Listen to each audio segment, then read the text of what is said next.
The best fruit for diabetes. In a world of fruits, one stands supreme. A diabetic's guide to the ultimate diabetes-friendly fruit. Hello, blood sugar champion. What fruit is best for diabetics? As we progress beyond the confines of standard diabetes management. In this video, we'll reveal the most popular fruits that help to regulate blood sugar levels. Starting with the most popular fruit, bananas are high in vitamin B6 and potassium, but let's examine how they affect our blood sugar. A banana has 23 carbohydrates per 100 g. After subtracting 3 g of fiber, we get at 20 net carbohydrates.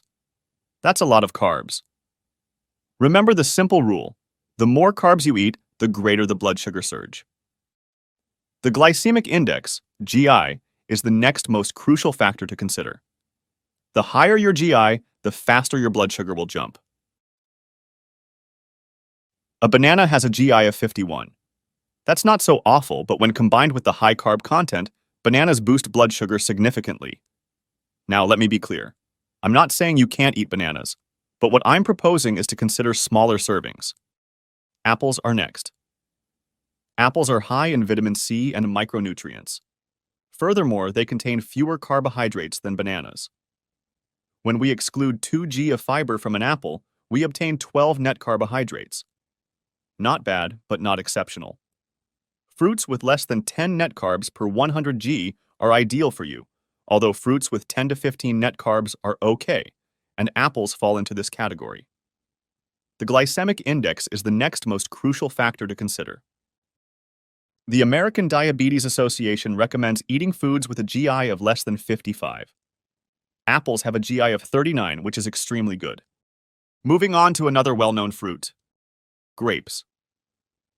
Grapes are an excellent source of antioxidants, and they are also delicious and refreshing on a hot summer day. They can, however, be incredibly sweet. So let's see what they do to our blood sugar. Grapes provide approximately 18 carbohydrates per 100 g. After subtracting 1 g of fiber, we have 17 net carbohydrates. That's a lot of carbohydrates. Grapes have a glycemic index of roughly 59, which is fairly high. Now, keep in mind that the GI of any fruit might vary based on the source of information, how ripe the fruit is, where it originates from, and a variety of other factors. Strawberries are next, and one of my personal favorites. Fresh strawberries are highly sweet and delectable, but because they contain 90% water, their carb level is very low. Strawberries have approximately 8 carbohydrates per 100 g. After subtracting 2 g of fiber, we obtain 6 net carbohydrates. So, we may be looking at a fantastic blood sugar-friendly fruit here. But before we jump to any conclusions, let's take a look at the glycemic index. We're looking at a GI of 39 here, which is exactly around the upper limit of a typical sweet spot. Just make sure to monitor your carbs. Oranges are the next popular fruit we'll cover. We are all aware that they are high in vitamin C, antioxidants, and minerals. Are they, however, blood sugar friendly? An orange has approximately 12 carbohydrates per 100 g. After subtracting 2 g of fiber, we get at 10 g of net carbohydrates. That isn't too horrible. However, the glycemic index, GI of oranges, is 45. That is an ADA recommendation. It's not as horrible as bananas or grapes, but it's not as good as strawberries. Avocado is another well-known fruit. This buttery fruit is packed with fiber, minerals, and nutrients. A typical avocado comprises 12 carbohydrates per 100 g. However, it also boasts a ridiculous amount of fiber, 10 g. After subtracting the 10 g of fiber, we get an astounding 2 net carbohydrates per 100 g. That couldn't get much better. In addition, avocados have a glycemic index of 15. That is also amazing. But one thing to keep in mind, especially if you're on a diet, is that avocado is a high-calorie, calorie-dense meal. Let's look at another popular fruit, blueberries. Antioxidants abound in these little powerhouses. After subtracting 2 g of fiber, we get 12 net carbohydrates from 100 g of blueberries. This is akin to apples in terms of preference. Blueberries have a glycemic index of 53, which is low in comparison to other popular fruits, although it is significantly higher. It is now widely assumed that all berries are safe for diabetics and do not significantly raise blood sugar levels. Next, we'll look at raspberries, which appear to have comparable properties to blueberries on the surface, but don't when it comes to blood sugar control. Raspberries have 10 carbs per 100 g, but after subtracting an astounding 5 g of fiber, we obtain only 5 net carbs, which puts them in the lower carb category and seems very promising. What about the glycemic index? Well, raspberries have a GI of only 28, which is incredibly low and comfortably within the sweet region of less than 40. Feel free to consume this guilt-free. Peaches, the juicy and delicious summer delicacy packed with vitamins and minerals, come next. Peaches have roughly 15 carbs per 100 g, and after subtracting 2 g of fiber, we get 13 net carbs, putting them on the higher end of my ideal carb range. However, peaches have a glycemic index of 42, which is not too awful. The darker the food, the lower the glycemic index, and the brighter the meal, the quicker it will break down into glucose.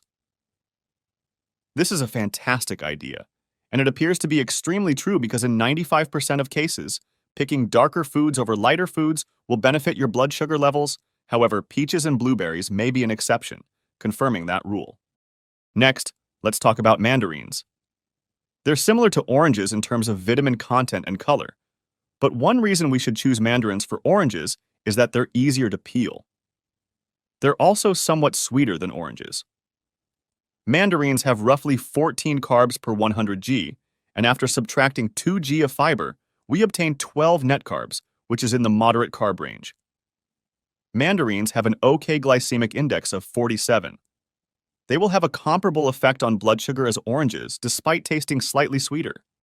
Plums, a delicious stone fruit high in vitamin C, fiber, and potassium, come next. Plums have roughly 11 carbs per 100 g, and after subtracting 1 g of fiber, we have 10 net carbs, which is excellent. Plums have a glycemic index of 39, which is just under the normal sweet spot of less than 40 and seems very promising. So, how did plums fare in the blood sugar test? They generate a slight and steady blood sugar spike. Moving on to cherries, we must exercise caution because sweet cherries and sour cherries exist. Sweet cherries have approximately 15 net carbohydrates per 100 g, whereas sour cherries have just 10 net carbs per 100 g. However, there is an even greater differential between sweet cherries and sour cherries. When it comes to glycemic index, sweet cherries can have a GI as high as 62, whereas sour cherries have a GI as low as 22, which is presumably why these two types of cherries have such a varied blood sugar response. Sweet cherries rapidly raise blood sugar levels to the 200s, which is far too high. Sour cherries only create a slight spike, making them ideal. Next up are blackberries, those dark and juicy berries with a nutritional punch. Blackberries have about 10 carbs per 100 GGR, but an impressive 5 G fiber puts them at 5 net carbs, making them one of the lowest carb fruits on the list so far. But what about the glycemic index? Blackberries have a glycemic index of only 25, which is ideal. You may surely enjoy this nutrient-dense dish without worrying about your blood sugar levels skyrocketing. The next fruit on the list is the vitamin C-rich kiwi. Deducting the sugars, kiwi has about 14 carbohydrates per 100 grams. 3 grams of fiber equals 11 net carbohydrates, which is somewhat more than or less than 10. Kiwi now has a glycemic index of 53, which is within the ADA recommendation of less than 55. As a result, while kiwi is definitely not bad for you, it is not the best blood sugar-friendly option. However, depending on the carbohydrate content, you should be sure to acquire insulin and pre-bolus by roughly 15 to 20 minutes. Now let's talk about grapefruit, which appears to be a fantastic alternative for low, stable blood sugar based on the research. Grapefruit has only 11 carbs per 100 g, and after subtracting 2 g of fiber, we obtain 9 net carbs, which is ideal.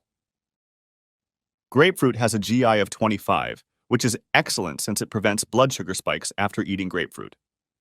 However, grapefruit should be avoided by persons who use certain medicines because grapefruit disables particular enzymes and transporters that the body needs to metabolize certain drugs. Apricot is another really popular fruit. Apricots have about 9 carbs per 100 g and 2 grams of fiber, for a total of 7 net carbs. That's incredible, but when combined with the GI of 34, it gets even better. For both insulin-dependent and non-dependent diabetics, there is a detectable but extremely modest and steady surge that is easy to regulate. Guava is a bonus fruit number. It includes 14 carbohydrates per 100 g, but 5 of those carbs are fiber. So, we only have 9 net carbohydrates. That's quite good on its own, and when combined with the GI of merely 25, it gets much better. This is what happens to blood sugar after eating guava. Again, a perceptible but mild and steady, easy to control surge. And there you have it! A comprehensive exploration of fruits for diabetes. Don't forget to like, subscribe, and share with your friends. Leave feedback in the comments below. Thanks for watching!